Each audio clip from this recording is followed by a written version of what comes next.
अस्सलाम वालेकुम बच्चों। तो आज के लेक्चर के अंदर हमारा जो टॉपिक है वो है upper triangular matrix and lower triangular matrix. ठीक है, तो सबसे पहले पॉइंट ये है कि हमारे पास कुछ कंडीशंस हैं दोनों के लिए, वो याद होना ज़रूरी है। दो कंडीशंस हैं बेसिकली कि किस तरह हम जो है किसी भी मैट्रिक्स को अगर आइडेंटिफाई करें कि वो matrix either upper triangular matrix है या लोअर ट्रायंगुलर मैट्रिक्स है या नहीं है। ठीक है, उसकी कुछ कंडीशंस हैं।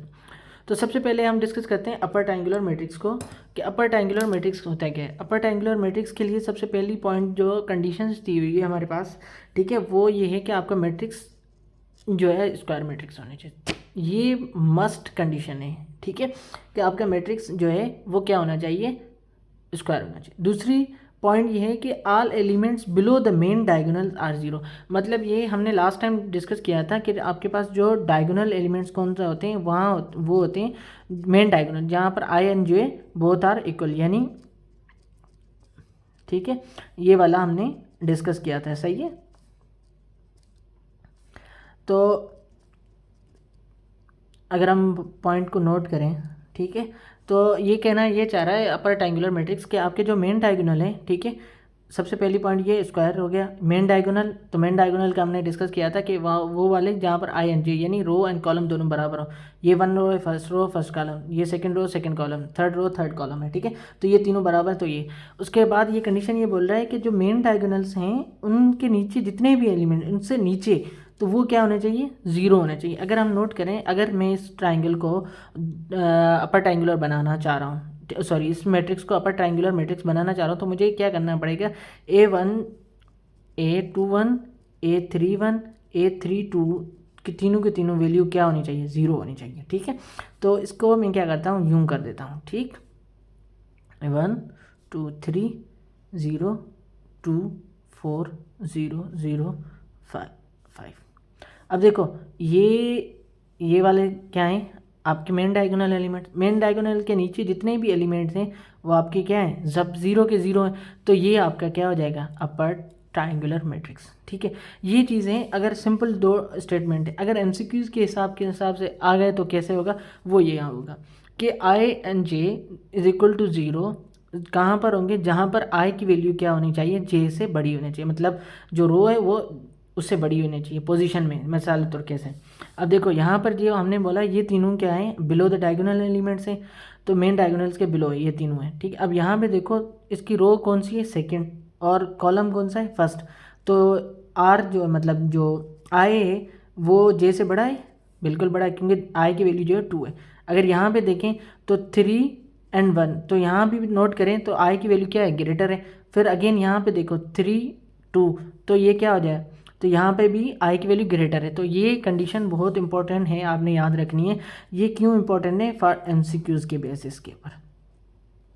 ठीक है, अब कैसे आती हैं वो हम आगे कभी जब चैप्टर के एंडिंग के ऊपर हम डिस्कस करेंगे एमसीक्यूज़ कि आई एंड जे, अगर आई ग्रेटर देन जे है, ठीक है, और आई जो की वैल्यू जो है ज़ीरो है, तो आप वो क्या करेंगे, कहेंगे वो आपका अपर ट्रायंगुलर मैट्रिक्स है। इस तरह के कोई एमसीक्यूज़ में आ सकता है कंडीशन। हम एक और एग्जांपल देख लेते हैं जो हमारे बुक्स के अंदर अवेलेबल है, 5008। तो ये हमारे 5 1 and 3 are main diagonal. Main diagonal के नीचे जितने भी एलिमेंट वो सब के सब जीरो हैं, तो ये हम क्या कह सकते हैं, ये हमारे पास अपर ट्रायंगुलर मैट्रिक्स है, यूटीएम। ठीक है, शॉर्ट फॉर्म में मैं लिख रहा हूँ। ठीक, तो ये हमारे पास कौन से हो गए, अपर ट्रायंगुलर मैट्रिक्स होगी। तो आई होप कि यहाँ तक आपको क्लियर हो गया। अब हम बात करते हैं लोअर ट्रायंगुलर मैट्रिक्स। अगर लोअर ट्रायंगुलर मैट्रिक्स की बात करें तो लोअर ट्रायंगुलर मैट्रिक्स के अंदर भी यही सेम चीज़ है कि आपका पहली पॉइंट ये है कि मैट्रिक्स आपका क्या होना चाहिए, स्क्वायर होना चाहिए। क्या होना चाहिए, स्क्वायर होना चाहिए। दूसरी पॉइंट ये है कि lower triangular sorry upper triangular matrix में अंदर क्या था, बिलो द मेन डायगोनल। अब यहाँ पे क्या बोल रहा है, above the main diagonals are zeros. ठीक है, जितने भी मेन डायगोनल के ऊपर जितने भी एलिमेंट होंगे वो अगर सब जीरो होंगे तो आपका अपर ट्रायंगुलर मैट्रिक्स होगा। लेट सपोज कैसे, अब इसी मैट्रिक्स को देख लेते हैं, इसी एग्जांपल को देख लेते हैं। अब यहाँ पे नोट करें तो ये आपका मेन डायगोनल, इसके अबोव कौन से, A12 A13 A23। अगर ये तीनों के तीनों एलिमेंट्स आपके ज़ीरो बन गए, ठीक है, तो हम कहेंगे ये लोअर मैट्रिक्स। अब इसी को हम आगे फर्दर एग्जांपल में कन्वर्ट कर लेते हैं।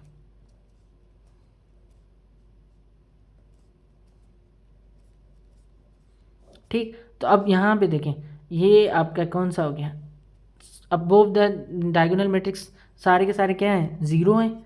ठीक है, तो ये हमारे पास कौन सा हो गया, लोअर ट्रायंगुलर मैट्रिक्स। ठीक है, तो आई होप कि आपको एक कॉन्सेप्ट क्लियर हो गया। अब लोअर ट्रायंगुलर मैट्रिक्स की वही डेफिनेशन मैंने यहाँ पे लिखी हुई है, स्क्वायर मैट्रिक्स होना चाहिए, अबोव द मेन डायगोनल सारे के सारे एलिमेंट जीरो होने चाहिए। और दूसरी पॉइंट, ये बहुत इंपॉर्टेंट एमसीक्यूज के हिसाब से ये वाली पॉइंट आपने याद रखनी है कि आपकी ए आई जे जो है ज़ीरो होना चाहिए, कहाँ पर, जहाँ पर आई जो है छोटा होना चाहिए जे से।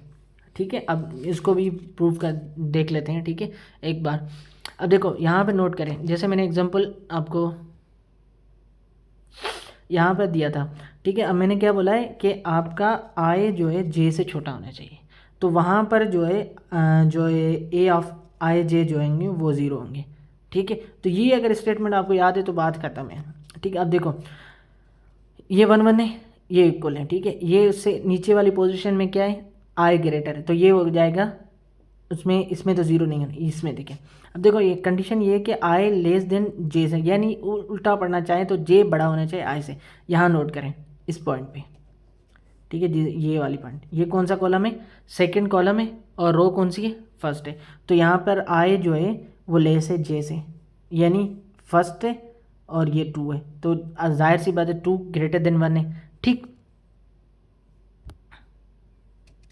और इसी तरह अगर आप यहाँ पे देखो, ठीक है, तो यही चीज़ मैंने यहाँ पे लिखी, मेंशन की हुई है, A13 यानी जो आई है उसकी वैल्यू क्या है 1 है, जे की वैल्यू क्या है 3, तो क्या हुआ 1 लेस देन 3 है, तो इसका मतलब जे यहाँ पे भी वैल्यू ग्रेटर है। यहाँ पे नोट करें 2 3, ठीक है, 2 3 का मतलब हुआ आपके पास आई की वैल्यू 2 है, जे की वैल्यू क्या है 3 है, तो 2 ग्रेटर देन है या लेस देन, 2 लेस देन 3 है, तो यहाँ पे भी नोट करें। तो ये स्टेटमेंट आपने बहुत ज़रूरी है, आपने याद रखनी ही रखनी है। ठीक है, ये दोनों, एक ये स्टेटमेंट और एक ये स्टेटमेंट, ये दोनों के दोनों आपने स्टेटमेंट याद रखनी है। ठीक है, ये बहुत इंपॉर्टेंट जो है कंडीशन है जो आपने याद रखना है, स्पेशली एमसीक्यूज के रिलेटेड। ठीक है, upper triangular matrix and lower triangular matrix के हिसाब से। ठीक है, कि आपने ये चीज़ जहन में रखनी है। ठीक, तो आई होप कि आज के लेक्चर के अंदर जितनी टॉपिक्स हमने 2 टॉपिक्स डिस्कस किए वो आपको क्लियरली एंड क्रिस्टल समझ आ चुका होगा। तो आज के लिए इतना ही काफ़ी, फिर मिलेंगे अगले लेक्चर के अंदर। अल्लाह हाफ़िज़।